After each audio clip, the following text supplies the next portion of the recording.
Monsieur, bienvenue sur Defiance TV. Vous êtes sur Classico qui revient donc sur la 29e journée de la Botola Pro 1. On va essayer de décortiquer les 8 matchs qu'on a vécus durant cette journée, et notamment 2 matchs importants, AS FAR face au Raja de Casablanca et puis le WAC qui recevait la Jeunesse Sportive Soalem. Les deux équipes luttent donc pour le sacre, vous le savez, et le suspense reste donc démise jusqu'à la dernière journée qu'on va vivre dans quelques jours. Et puis on parlera aussi bien sûr de Renaissance Zemamra et Youssoufia Berchid. Les deux équipes accèdent en Botola Pro 1 la saison prochaine. Il faut noter que là-bas aussi ça n'est-ce pas joué jusqu'à l'ultime journée, parce que le stade marocain était aussi à l'affût. Il faut noter que c'est juste le goal average qui a, n'est-ce pas, défini les deux équipes entre Youssoufia Berchid et le stade marocain. Je suis pas seul, je suis avec Youssef Moutawakil, toujours présent. Salut Youssef. Salut Bertrand. Un plaisir renouvelé d'être avec toi ce jour. Le plaisir est partagé, Bertrand. Alors Youssef, on va, n'est-ce pas, directement entrer dans le vif du sujet. AS FAR Raja de Casablanca 0 but partout, Wydad Athletic Club Casablanca 3, Jeunesse Sportive Soalem 1. Il fallait absolument gagner cette rencontre pour le Wydad et espérer que l'AS FAR fasse un faux pas, mais l'AS FAR refuse toujours de perdre quand même. Il faut noter que cette équipe, malgré ce match contre le Raja qu'on espérait assez compliqué pour eux, parce que le Raja aussi depuis ces dernières journées essaye de se réveiller pour mieux terminer sa saison notamment et mieux préparer la saison prochaine. On savait quand même que les FAR n'auront pas une tâche facile face au Raja Athletic Club de Casablanca, et le Wydad a bien évidemment profité de ce match pour revenir à un point. Il faut dire que le Wydad croit à ses chances jusqu'à la dernière journée, Youssef. Voilà, c'était attendu depuis l'entame de la phase retour du championnat. Attendu, donc la plupart des médias, la plupart du grand public sportif prévoyait un duel entre WAC FAR. Avant c'était WAC FAR Raja. Berkane était loin. Donc on parlait un peu de Safi, même si c'était un peu difficile pour cette équipe safiote. Sauf que voilà, donc ce qui a été attendu lors des dernières journées, c'est le duel entre WAC et FAR. Donc le WAC a été tenu en échec contre les FAR dernièrement. Elle n'a pas pu gagner la première place. C'est depuis lors que les FAR et premiers étaient le favori pour gagner ce championnat grâce à sa différence sur le classement. Parfois c'était 3 points, parfois 1 point, parfois 2 points. Maintenant l'écart est de 1 point seulement, donc tout se jouera à la dernière journée. Les FAR en déplacement à Tanger qui vient de sauver sa saison, donc qui reste maintenu en première division, et le WAC qui joue à Fès contre le Maghreb Fès, qui aussi a bien sauvé sa saison depuis quelques journées. La victoire du WAC face à Soalem, c'est une bonne réaction après s'être tenu en échec la semaine dernière contre Agadir. Donc le WAC s'est rattrapé, a gagné 2 points. Quant à l'équipe des FAR, elle a été tenue en échec face au Raja. Donc c'est un derby entre Casa et Rabat. Donc on prévoyait aussi un match difficile pour les FAR. Et j'étais sûr que les FAR ne gagnera pas ce match, parce qu'en face tu as l'équipe du Raja qui joue pour la 4e place, qui joue aussi pour son honneur, et l'équipe des FAR qui n'arrive pas à marquer des buts sur les dernières journées. Donc les FAR qui gagnent par des pénaltys face à Fès, Maghreb de Fès, donc un pénalty raté, un pénalty marqué, donc 1-0 en déplacement. Et contre l'équipe de Koulibga la semaine dernière, 1-0, but marqué par pénalty.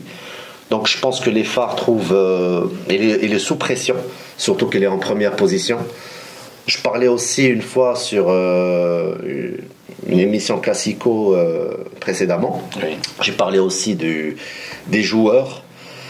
La qualité des joueurs aussi, il faudra y avoir des joueurs très professionnels, des joueurs de qualité qui peuvent jouer dans toutes les conditions. Donc, dans toutes les conditions, c'est-à-dire sous pression, ouais. Tu sors de la Coupe de la CAF, tu te rattrapes, tu gagnes. Voilà, donc ça se jouera à la dernière journée. Et n'importe quel résultat pourra être à la dernière journée. Soit le sacre des Phares, soit le sacre des Wydad. Je pense que les deux clubs méritent de gagner ce championnat. Justement, un championnat assez passionnant. Cette équipe des Phares, quand même, qui, pour moi, est en baisse des régimes. Parce que je pense que les joueurs sont un tout petit peu épuisés. La saison a été probablement assez longue. Et je remarque, à mon sens, que lors des 3 derniers matchs, elle a des difficultés à marquer des buts. 2 matchs gagnés par des scores écriqués contre Kourouga et tout récemment, je pense, contre Fès. Et ce match nul face au Raja de Casablanca, 0 but partout, prouve que l'équipe est vraiment en perte de vitesse et s'accroche tout simplement à ce qu'ils puissent maintenir l'écart avec le Wydad de Casablanca. Et n'eût été ce match nul du Wydad de Casablanca lors de la 28e journée, je pense que les choses seraient assez différentes aujourd'hui. Malheureusement ou heureusement pour l'AS Phare, la chance continue de les sourire. Mais je crois que à un certain niveau, ils savent que rien n'est gagné. Ils savent pertinemment que rien n'est gagné. Et ils doivent ils sont sous pression, comme tu l'as dit tout à l'heure, et c'est une équipe qui gère, pour moi, un tout petit peu mal cette pression-là. Depuis l'élimination à la Coupe de la CAF, c'est une équipe qui manque un tout petit peu de constance et de confiance. Mais elle réagit toujours par un petit coup de chance ou des erreurs de l'adversaire, comme on l'a vu dernièrement avec Kourouga, qui rate un pénalty à la dernière minute et qui leur offre aussi un pénalty gratuit comme ça pour une victoire. C'est un peu des éléments assez clés qui aident un peu l'AS Phare à rester un peu dans la discussion du championnat aujourd'hui avec le Wydad. Contrairement à ce Wydad qui a repris confiance, un Wydad qui sait que voilà, il joue sa saison, et il va aller la jouer jusqu'au bout, parce que quand on regarde le match d'hier face à Soilem, c'est un score large de 3-1. Donc les gars sont carrément partis pour remporter le match sans regarder ou sans tenir compte du résultat de l'AS Phare. Et c'est ça qu'il faut, n'est-ce pas, pour les équipes comme le Wydad qui regorgent des joueurs d'expérience, qui sont habitués à ce genre de situation. Si ce n'est pas contre le Raja que la saison se discute, c'est contre les Phares ou Berkane peut-être. Donc c'est des joueurs qui sont habitués à ce genre de situation. Ils sont en Ligue des Champions comme en Botola ou même qui joue aussi des grandes compétitions comme la Coupe du Monde des clubs. Et je crois que, comme tu l'as dit, la pression est véritablement du côté de l'AS Phare. Maintenant, il faut voir, parce qu'on sera très concentré sur les 2 matchs. Je pense qu'on va les regarder en duplex. Tout à fait. pour voir un peu la tendance des deux parties. Mais ce qui est réel, c'est que le titre reste très loin d'être joué. On ne peut pas encore pour le moment définir qui de AS Phare ou du Wydad va remporter ce titre, parce que les 2 autres matchs sont assez difficiles. Tanger jouera face à Phare. Tanger a déjà sauvé sa saison, certes, mais veut aussi sauver son honneur. Parce qu'il faut remonter un tout petit peu vers le classement et faire le bilan de la fin de la saison. Donc c'est un match important pour IR Tanger qui a passé un début de championnat assez chaotique et qui veut vraiment tout jouer pour... Et surtout, le match se joue à domicile, Youssef. À domicile, on a envie de montrer aux supporters qu'on finit la saison en beauté. Et pour vraiment finir cette saison en beauté, il faut gagner le dernier match à la maison ou alors faire un score nul. Donc je pense que ça va être très très difficile, et plus difficile du côté des Phares que du côté des WAC. Possible. Tout est possible sur ce match et le match du WAC Maghreb de Fès. Mais je pense que l'équipe de Tanger jouera pour son honneur. Donc elle vient de sauver, c'est la fête. Donc Ils vont pas souhaiter gâcher cette fête par une défaite contre les Phares, parce que si tu perds ton match, c'est les Phares qui remportent le championnat dans ta ville, à Tanger. Donc je pense que l'équipe de Tanger va jouer aussi pour son honneur, pour remercier le public, lui offrir une autre victoire et démontrer surtout ce grand déclic. Le déclic de gagner tous les matchs, pratiquement beaucoup de matchs en phase retour. C'est une autre équipe de Tanger qui a fait d'excellents recrutements. Et maintenant, c'est à cette équipe aussi de prouver sa force et son caractère et son charisme d'une bonne équipe qui peut être championne la saison prochaine si jamais on continue sur cette voie et on maintient les joueurs. Donc face aux Phares, ça va être difficile, mais il y aura beaucoup plus de pression côté Phares parce que Tanger va jouer calmement, librement. Elle a sauvé sa saison. La pression est au côté des Phares. Pour le WAC contre Maghreb de Fès. Donc Maghreb de Fès, malheureusement, c'est une équipe qui perd trop de matchs dernièrement. C'est une équipe qui a remercié son entraîneur, l'ex-franco-marocain Ben Askar. Maintenant, c'est Omar Hassi qui prend l'équipe.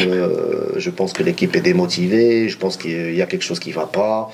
Des problèmes financiers, apparemment. Donc, on parle de ça. On parle aussi des subventions. On parle aussi des subventions non reçues par la commune, par la ville. Donc, il n'y a pas d'aide financière. Donc, c'est une équipe qui souffre un peu côté financier et qui termine mal ce championnat. Donc, face au WAC, aussi, c'est une équipe qui va essayer de faire le maximum, de démontrer que c'est une équipe qui joue le football. C'est une équipe qui est capable de gagner un champion, donc face à leur public. Mais en face, tu as l'équipe de Wydad qui jouera aussi sans pression. Pourquoi? Parce que c'est la deuxième du championnat. La pression sera côté beaucoup plus des Phares qui est premier, qui doit absolument gagner. Le WAC doit absolument gagner et attendre et voir le résultat des Phares. Donc je pense que légèrement la pression est de côté des Phares plus que du Wydad. Mais pour les deux matchs, pour les deux équipes, soit Tanger, soit Maghreb de Fès, je pense qu'ils feront le maximum pour au moins ne pas perdre face à ces deux champions. Mais je vois déjà que du côté de Maghreb de Fès, ça sera très difficile de contenir cette équipe du Wydad. Maghreb de Fès qui revient de 5 matchs successifs sans victoire, 3 défaites successives, et qui encaisse beaucoup de buts. C'est une équipe qui prend tellement et énormément de buts. Je pense que sur ce point, il y a lieu de s'inquiéter pour le Maghreb Fès. Et c'est quand même face au WAC. Le WAC qui est l'une des équipes, l'une des meilleures attaques du championnat, si ce n'est la deuxième. Peut-être la première ou la deuxième, je crois, attaque du championnat. Oui, la deuxième attaque du championnat, derrière les Phares. Et aussi, on peut parler aussi d'équipe du MAS qui, parfois, les joueurs ne sont pas bien concentrés, ils prennent beaucoup de cartons. Oui. C'est une équipe, je ne vais pas dire que c'est une équipe agressive, mais peut-être les joueurs, ils s'énervent, parce que hier, on a vu un carton rouge. Aussi, on a vu face à Touarga l'autre fois, donc un autre carton rouge du défenseur Jalati. Apparemment, c'est pas Jalati, c'est un autre défenseur, donc j'ai oublié le nom. C'est une équipe qui prend beaucoup de cartons, c'est une équipe qui n'est pas bien concentrée, qui n'a pas le sang-froid. Donc je pense que ce point, ils doivent réviser ça, mais c'est normal, c'est une équipe qui change beaucoup d'entraîneurs, c'est une équipe qui n'est pas stable, une équipe qui a une crise financière. J'espère, c'est une équipe qui a sauvé sa saison, j'espère qu'ils pourront se rattraper la saison prochaine et pouvoir revenir sur la scène africaine au moins. Et pour parler encore de l'AS Phare, dans ce championnat, je crois que AS Phare a bien débuté son championnat. Ils ont bien débuté leur championnat.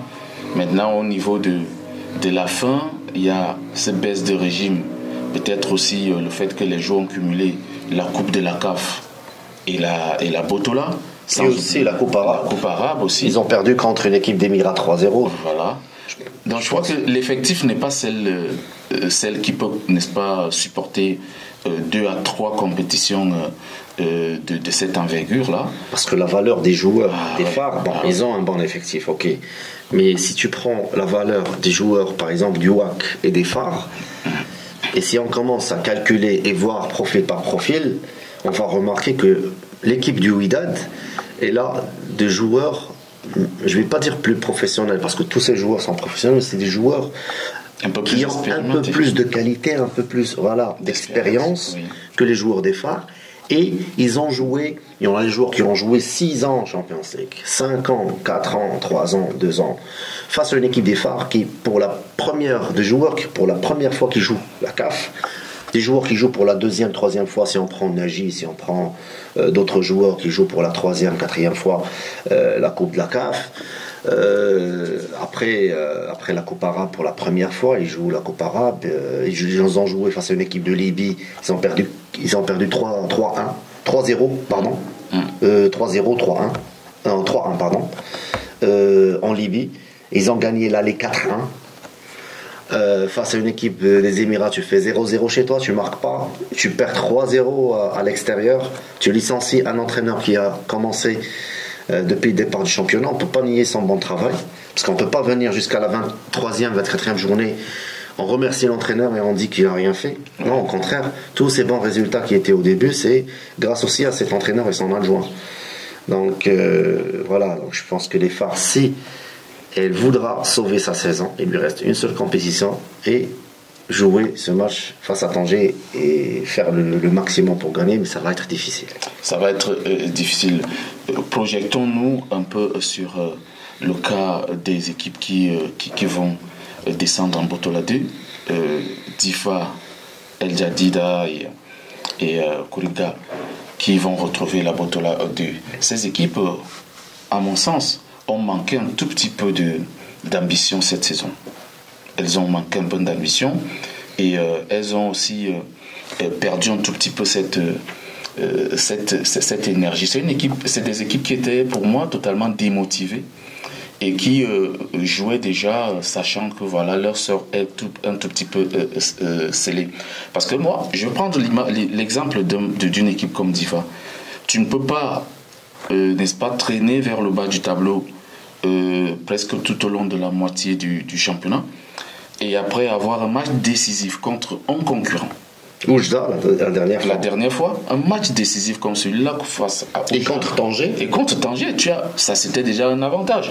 C'est-à-dire jouer 2 matchs de fin de saison contre des équipes qui ont à peu près le même niveau que toi. C'est pas le WAC, c'est pas le FUS, c'est pas les Phares, c'est pas le Raja non plus.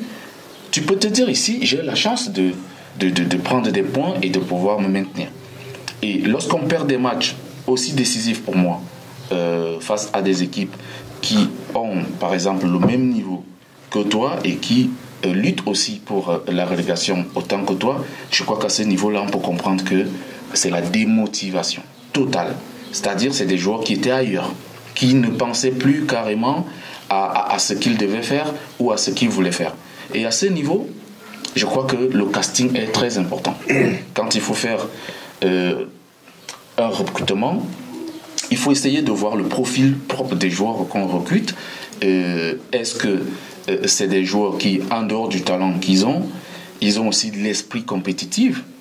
Est-ce que c'est des joueurs qui peuvent supporter la pression, qui peuvent rester positifs dans l'ensemble de la compétition, même quand ça va mal? Tout ça, ça compte. Et je pense que voilà, la descente, surtout, je parle beaucoup de Difa parce que c'est une équipe qui a joué longtemps en Botola 1, qui a joué la Coupe de la CAF, qui a quand même été africain plusieurs fois, qui a représenté le Maroc dans des compétitions internationales, contrairement à Kouribga, qui, je peux dire, voilà, c'est une jeune équipe qui avait, voilà, qui est venue, qui était en Botola 1 peut-être pour une expérience de plus et essayer de jouer le haut niveau. Donc pour moi, je tire beaucoup plus sur Difa qui, dans les années 2000, les années 80, les années 2000, les années 2019, 2018, était quand même une équipe qui jouait le haut du tableau en Botola. Donc je n'arrive pas à comprendre. En début de saison, j'ai vu beaucoup de recrutements avec des joueurs tunisiens qui sont arrivés. Je ne sais pas s'ils ont continué la saison ou pas. J'ai vu aussi un entraîneur tunisien qui est arrivé en début de saison. Là, c'est Adjarda, oui. Voilà. Et après, il y a eu, n'est-ce pas, je n'ai rien compris après. Il y a eu un chamboulement de choses. Je ne reconnaissais plus l'équipe de Difa, que ce soit au niveau du management, que ce soit même au niveau du jeu. Côté recrutement, je vais vous dire un point très important, c'est l'équipe d'El Jadida. C'est une équipe qui possède ou qui possédait des joueurs qui ne continuaient pas avec l'équipe. C'est des joueurs, c'est des joueurs qui jouent une seule saison ou 2 saisons maximum et quittent le club. Justement. Donc il y a quelque chose qui va pas, je pense côté profil de joueurs, soit les recrutements n'ont pas été bien faits, soit c'est une démotivation de la part des joueurs.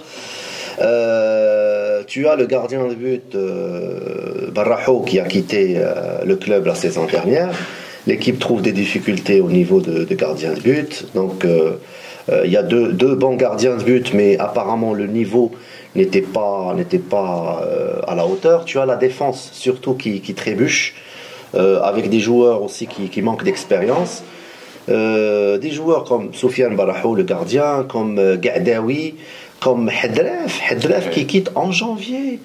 On vend Hedraf à l'équipe des Phares, alors que normalement si tu as une pièce maîtresse dans un club comme ça, donc un club qui jouait la 8e place, la 9e place en début de championnat, et que ses dirigeants pensaient que c'était facile de remporter les matchs ou bien de se faire maintenir, et voilà, tu transfères un joueur en plein mois de janvier. C'est vrai qu'il y a une crise financière, c'est vrai que le club aussi avait besoin de vendre ce joueur, mais il fallait patienter, il fallait voir. Hein.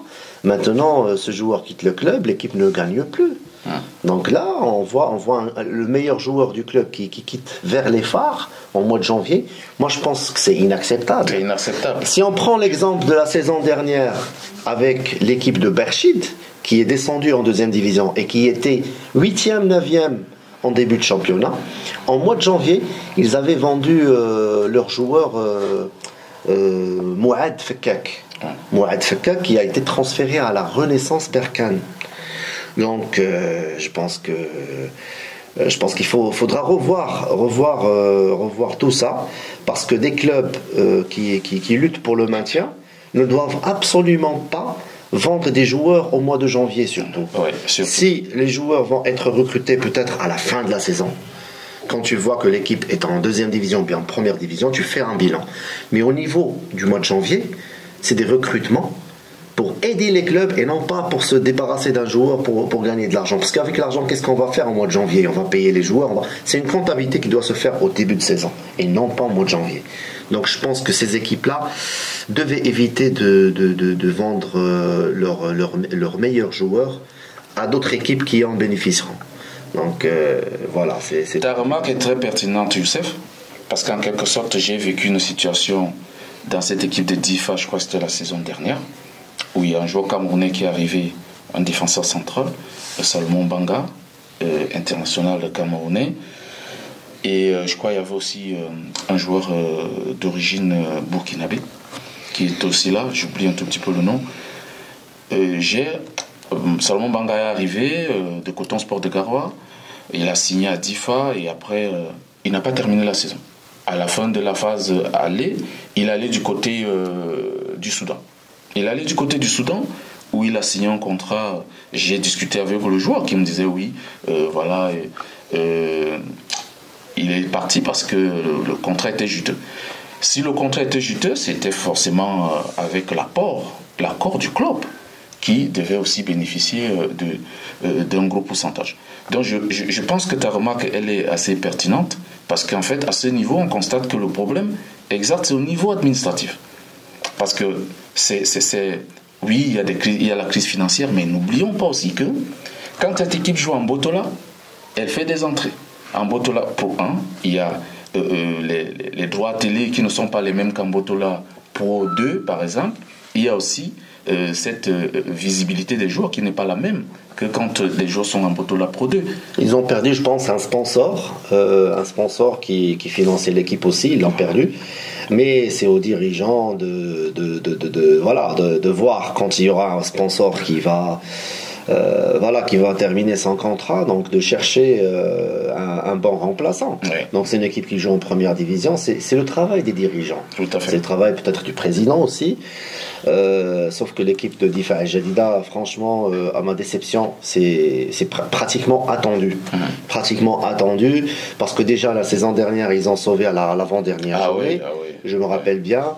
Ils avaient gagné, notamment, je pense qu'ils avaient gagné Berchit 1-0, ils ont sauvé leur saison. Donc peut-être ils n'ont pas appris la leçon de la saison dernière. C'est une équipe qui jouait parfois la 4e, 3e, 5e place. Ils ont joué aussi la Coupe de la CAF il y a quelques saisons. Ils ont joué face à l'équipe, la forte équipe de Vita Club au Congo. Oui. Donc ils ont fait, je pense, match nul même au Congo de partout. Malheureusement, cette année, ça n'a pas marché. Pourquoi ? Parce que il y avait peut-être des recrutements. Si on parle du foot, tu te débarrasses peut-être de ses meilleurs joueurs. Tu l'as si bien dit. Gadawi, l'équipe de Jadida aurait besoin de Gadawi, des joueurs d'expérience qui pouvaient aider l'équipe cette saison. Si tu prends l'équipe, quand on voyait jouer cette équipe, l'entraîneur Talib, c'est un entraîneur qui est connu au Maroc. Il a trouvé une équipe avec des joueurs qui manquent d'expérience, des joueurs en prêt. Je pense que c'est une mauvaise gestion côté ressources des joueurs. Voilà. Ouais. Donc les recrutements n'étaient pas bien. Et aussi, il y a eu des départs qui inacceptables. Et ça ne date pas d'aujourd'hui, Youssef. Et des joueurs qui sont partis gratuitement. Une résiliation. Donc une résiliation à un bon joueur, moi je n'admets pas ça. Hein. Ouais. Et ça ne date pas d'aujourd'hui, parce que je me rappelle en 2017-2018, je crois, cette saison-là, ils avaient un arrière gauche qui a signé au Raja de Casablanca en plein milieu de saison. Il a été recruté au Raja. C'était exactement ce que tu disais tout à l'heure. Ils perdent leurs éléments clés juste parce qu'il faut faire des entrées, mais on oublie l'aspect sportif. Oui, on oublie l'aspect sportif et c'est dommage pour cette équipe parce que Fabrice Nga, qui était là à cette époque-là, a brillé cette saison. Et en plein milieu de Botola, il a été transféré au Raja. Exactement. Et ça, c'était. Et aussi... l'équipe après, il n'y avait pas assez de résultats. Donc c'est un cumul de quelques saisons. L'équipe de Difa n'a pas convaincu sur ces dernières saisons. Franchement, si elle termine 10e, 12e, 13e, 14e, il faudra tirer la sonnette d'alarme et bien préparer la nouvelle saison. Alors, voilà. Kholibga, la même chose. Hein. Ouais. Kholibga, après 2 ans en première division, maintenant, elle revient en deuxième division. Donc, c'est-à-dire que les erreurs du passé, on a repris ces erreurs-là. Pourquoi ? Parce qu'au départ de la saison, il y avait des recrutements, selon l'entraîneur tunisien, des recrutements non ciblés. Il n'acceptait pas quelques joueurs et c'était des joueurs qui devaient jouer, ils ont déjà signé des contrats. Donc c'est un entraîneur qui n'a pas trouvé son confort dès le départ de la saison. Ils ont perdu beaucoup de matchs. Ils étaient entre 13e, 12e, 11e, 14e, 15e. Maintenant, ils sont avant-derniers avec El Jadida. Donc ils vont revenir en deuxième division. Je pense pas qu'ils vont rester très longtemps là-bas, mais quand même, c'est une équipe qui descend en deuxième division. Espérons. Alors parlons donc des prévisions, parce qu'après on enchaîne avec on a réussi nos prévisions de descente. On a dit Jadida et Kholibga grâce à la qualité des joueurs et au jeu, et non pas aux entraîneurs, parce que leurs 2 entraîneurs, ils venaient à peine de jouer, et c'est des entraîneurs de renom. Ouais. Quand on parle de Mohamed Fakhir, c'est l'entraîneur le plus titré au Maroc. Tout à fait. Il est venu pour aider l'équipe de Kholibga. Malheureusement, d'après quelques gens que je connais, c'est un entraîneur qui n'a pas trouvé son confort et un bon climat de travail à Kholibga. Il faut le signaler, il faut être sincère et honnête. Donc c'est une information correcte. Pour Talib, c'est un entraîneur aussi connu. Il a entraîné aussi les Phares, il a entraîné Berkane, il a entraîné le WAC, il a entraîné de grandes équipes. C'est un entraîneur qui a beaucoup d'expérience. Il venait pour sauver l'équipe d'El Jadida, mais malheureusement, il n'y a pas de joueur de qualité. Il est arrivé pour entraîner une équipe tout à fait démotivée, avec des joueurs, des jeunes inexpérimentés. Donc la mission était difficile pour cet entraîneur. Voilà. Justement, on va donc rester sur cette descente aux enfers de Difa El Jadida et Kholibga, qui pour moi ont mérité. Ils n'ont récolté que ce qu'ils ont semé tout au long de la saison. Et ils vont être remplacés par qui ? Ils vont être remplacés par Renaissance Mamra et Youssoufia Berchit. 2 nouvelles équipes qui reviennent en première division. Qui sont de petites villes et qui reviennent encore en provision. Doukala et Oulad Haris. Voilà, de la région, le nom de la région. Cette petite balade entre la ligne Botola 1, Botola 2 de ces deux équipes a dit qu'ils aiment bien ce petit jeu, venir, descendre et remonter, je me dis. Mais ce qui m'a beaucoup intéressé, c'était le match Youssoua Belchid Stade Marocain. C'est un match qui était télévisé. Voilà. C'est finalement la montée était bien méritée pour l'équipe de Berchid. Si on prend Berchid et Zmemra, ce sont deux équipes de petites villes. Oui. Alors, deux petites villes avec un public de la ville. Donc, chapeau pour ces deux villes, chapeau pour ces deux clubs, chapeau aussi pour leurs dirigeants. Malgré que ils étaient en première division, mais leurs moyens,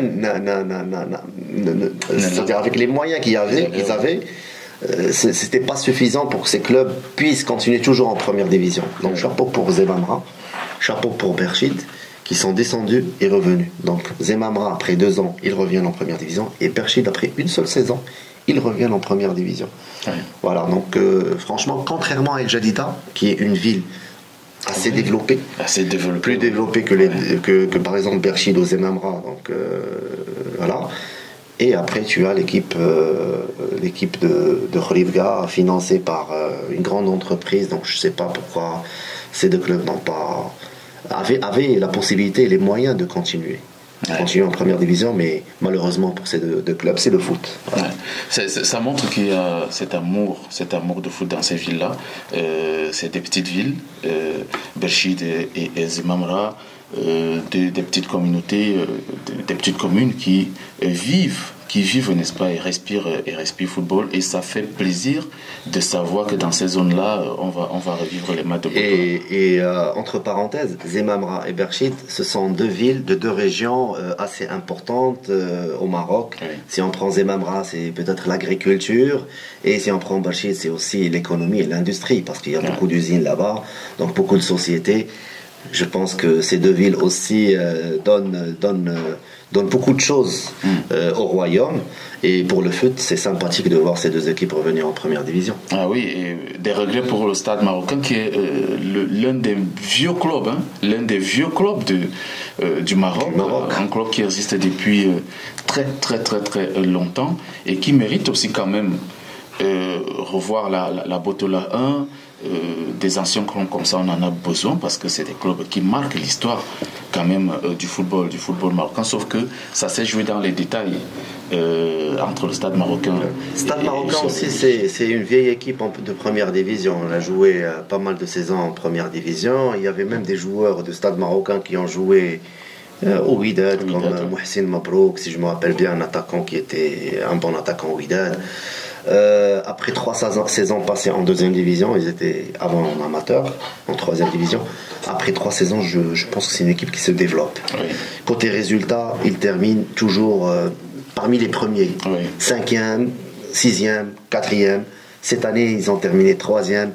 Et ils auront beaucoup de regrets, l'équipe de Stade Marocain, parce que c'était l'équipe qui était la plus proche à faire la montée, beaucoup plus que l'équipe de Youssoufia de Berchid. Pourquoi ? Parce que Stade Marocain a perdu l'avant-dernier match contre Salé. Salé, c'est une équipe qui a assuré son maintien. Donc tu perds 3-1. Si jamais ils avaient fait un match nul, sur ce dernier match, la victoire ou bien même un match nul pourrait arranger l'affaire de l'équipe du Stade Marocain et voir cette équipe faire la montée avec son nouveau entraîneur Khalid Fouhami, qui est bien évidemment l'ex-gardien de but de l'équipe nationale et de plusieurs clubs au Maroc, en Roumanie, au Portugal, en Belgique, etc. Bienvenue donc à ces deux équipes, Renaissance Zmemra et Youssoua Berchid. On espère, n'est-ce pas, qu'ils feront ce qu'on a vu Union Touarga, par exemple, et Maghreb Tétouan faire cette saison. Deux équipes qui sont montées et qui ont démontré qu'ils avaient, n'est-ce pas, la qualité d'aller affronter le haut du tableau en Botola. Ils se sont très très bien comportés cette saison. Surtout Touarga. Contrairement à Tétouan. Ouais. Tétouan, hier, ils étaient en train d'attendre le résultat de Safi, parce que si jamais Tétouan allait continuer donc, avec le match nul parce qu'ils étaient en train de perdre, ça aurait été difficile. Mais le but de Safi, franchement, c'était un match plaisant. Quand tu vois un Mimi, le joueur de Kholibga, il rate un penalty, encore une fois, comme au phare. Il rate un penalty aux derniers instants du match, à Safi. Tu rates le penalty, puis après, une occasion de l'équipe de Safi qui marque le but de la victoire. Donc, tu allais gagner 3 points, alors qu'à 2 minutes ou 3 minutes après, tu perds 3 points. Donc, c'est comme ça. Oui, félicitations donc à ces deux équipes, Touarga et l'équipe de Tétouan, qui se maintiennent sans grande difficulté, même s'il y a eu des petites frayeurs du côté de Touarga. Et sans grande moyens. Sans grand moyen aussi. Voilà. Pour l'équipe de Touarga, la chose la plus, ce que j'ai apprécié, c'est qu'elle fait jouer des joueurs jeunes. Oui, c'est très important. Voilà, les joueurs jeunes qui ont déjà de 19 ans, 20 ans, 21 ans, qui jouent en première division, qui ont cette chance de jouer, donc c'est une bonne chose. Oui, tout à fait. C'est une bonne chose. Alors, on va se projeter vers les matchs de la 30e et dernière journée. Il faut noter que la fin de saison, c'est ce week-end, avec... le week-end avant, c'est vendredi. C'est vendredi. Donc vendredi, on passera le week-end avec le sacre. Avec le sacre, soit du WAC. Soit du rouge, ou soit des équipes militaires. De l'équipe militaire. Mais 2 matchs vont attirer notre attention. Hier, Tanger, phare, et Maghreb Fès, Wydad Athletic Club de Casablanca. Et je pense que dans ces 2 rencontres, ça va tout simplement être un tout petit peu une surmotivation d'un côté comme de l'autre. Le WAC, les 2 équipes jouent en déplacement, ça il faut déjà le dire, et puis après ça va dépendre maintenant de l'état d'esprit des joueurs qui vont aborder cette rencontre. Mais du côté du WAC, il y a beaucoup plus d'expérience, sont habitués à ce genre de match. Le malheur des uns fait le bonheur des autres. Voilà, on va voir. Donc la seule réponse qu'on aura besoin de voir vendredi, c'est soit le sacre du WAC ou des phares. Donc on a parlé du maintien, on a vu les équipes qui sont maintenues, donc tout a été fait, sauf qu'on ne connaît pas encore le champion. La 4e place, elle est assurée aussi par l'équipe de Safi. Oui. Donc il ne reste que... On connaît déjà l'équipe qui va jouer la Coupe de la CAF aussi. Voilà, l'équipe de la CAF. C'est l'équipe de Fus de Rabat qui fait match hier. Ouais. Donc voilà. Et c'est ce que je prévoyais au début, que l'équipe de Fus ne pouvait pas aller vers la 2e place. Ouais. C'est un peu compliqué. Ça aurait été difficile. C'est difficile. Là. Ouais. Alors, Youssef, je pense qu'on a fait le tour. On a fait le tour de cette 29e journée. On a parlé des promus. Et on va terminer tout simplement avec un rappel sur le classement pour nos auditeurs, pour nos téléspectateurs. On va leur rappeler le classement avant de clôturer cette émission. On rappelle donc que la première équipe, c'est AS Phare de Rabat, avec ses 64 points. Deuxième équipe, Wydad Athletic Club de Casablanca, 63 points. Troisième équipe, le FUS de Rabat, 54 points. En 4e position, c'est Olympique Safi, 44 points. 5e, Rajat Casablanca, 41 points. Et 41 points ici pour le Renaissance Berkane, qui est classé 6e. 7e, Agadir, Hassania d'Agadir, 38 points. 8e, Union Touarga, 36 points. 36 points également pour Jeunesse Sportive Soalem. Jeunesse Sportive Soalem, quand même, qui m'a impressionné ces 2-3 dernières saisons, Youssef, parce que... Grâce à ses dirigeants aussi, une petite ville avec des moyens limités, qui arrivent à se maintenir toujours en première division. Tout à fait. Et ils joueront leur 3e saison d'affilée en première division. Et n'oublions pas que c'est une équipe qui a joué en amateur il y a quelques saisons. Il y a quelques saisons. Félicitations à cette équipe qui joue aussi avec des jeunes. Les jeunesses, voilà. Ils font avec des jeunes. Et à ses dirigeants, parce que c'est pas facile. Franchement, c'est pas facile. Alors, en 10e position, Maghreb Fès, 34 points. 11e, on a Shabab Mohamedia, 31 points. 12e, Maghreb Tétouan, 30 points. 13e, Mouloudia Oujda, 29 points. 14e position, hier Tanger, 29 points. Hier Tanger qui sauve finalement sa saison. N'oublions pas que hier Tanger était dernier de ce championnat. Il y a juste 4 ou 5 journées, cette équipe traînait à la dernière place. Et elle a pu, n'est-ce pas, surmonter, remonter au niveau du classement et se maintenir. Maintenant, on termine avec les relégués. 15e, Kouribga, qui descend donc en deuxième division, en Botola 2, et ainsi que Difa El Jadida, classé 16e avec 25 points. Difa El Jadida qui est aussi l'équipe qui a encaissé beaucoup plus de buts dans cette compétition. On a parlé du départ du gardien de but la ouais. saison dernière. Et 41 buts concédés au courant de la saison. Ça fait beaucoup sur 30 journées. Aussi, si on prend l'équipe de Tanger qui sauve à 29 points, c'est depuis plusieurs saisons qu'une équipe n'a pas sauvé à 29 points. Parce que à la fin du championnat, la saison dernière, la saison d'avant, c'était toujours 33 points, 32 points, 33. Maintenant, c'est 29. Donc, tu sauves à 29 points. Donc, apparemment, l'écart a augmenté entre les grands clubs et les petits clubs. Et tu vois aussi les phares qui arrivent à 64 points. 64 points, ça a donné un champion même à 56 points. 56, 57, 58 points. Avant la dernière journée, on était déjà terminé champion. Ouais. Maintenant, c'est à 64 points. Ce qui prouve, c'est une remarque, si on fait un peu de statistiques et tout, on pense que les premiers clubs, Phare, WAC, Raja, Safi, un peu Bonfus aussi et un petit peu Barkhane, ces clubs-là sont nettement plus forts. Oui. Et assez structurés. Exactement, qu'au dernier club. Maintenant, on voit un peu moins. C'est vrai que parfois, il peut y avoir des surprises et voir Tanger ou bien voir Oujda qui gagne le WAC ou les Phares, mais ça devient de plus en plus difficile. Donc l'écart, il a un peu augmenté. Ouais. Alors voilà, donc qui est clair, je pense que vous en savez un peu plus, non seulement sur les clubs, sur le classement et sur les résultats de cette 29e journée de Botola Pro 1. On se retrouve nettement samedi pour commenter ou alors vendredi pour faire les avant-matchs, mais je pense que ce serait mieux qu'on fasse après les matchs voilà, pour essayer de commenter et d'analyser toute la saison entière, ce qu'on a retenu de cette saison, les points forts, les points faibles, les équipes qui ont brillé tout au long. En fait, on fera le point de cette saison lors de la 30e journée, après la 30e journée, bien sûr. C'est terminé pour Classico. Merci Youssef. Merci Bertrand. C'est un plaisir, n'est-ce pas, de partager ce plateau avec toi. On se retrouve donc après cette 30e journée pour parler de toute la saison entière et des équipes qui ont dessus et celles qui ont, n'est-ce pas, explosé tout au long de cette saison. Inch'Allah, sympathique émission de Classico. Nous remercions aussi nos chers téléspectateurs qui ont pu voir toute l'émission jusqu'à la fin. Voilà, donc émission spéciale Botola et que le meilleur gagne, Inch'Allah.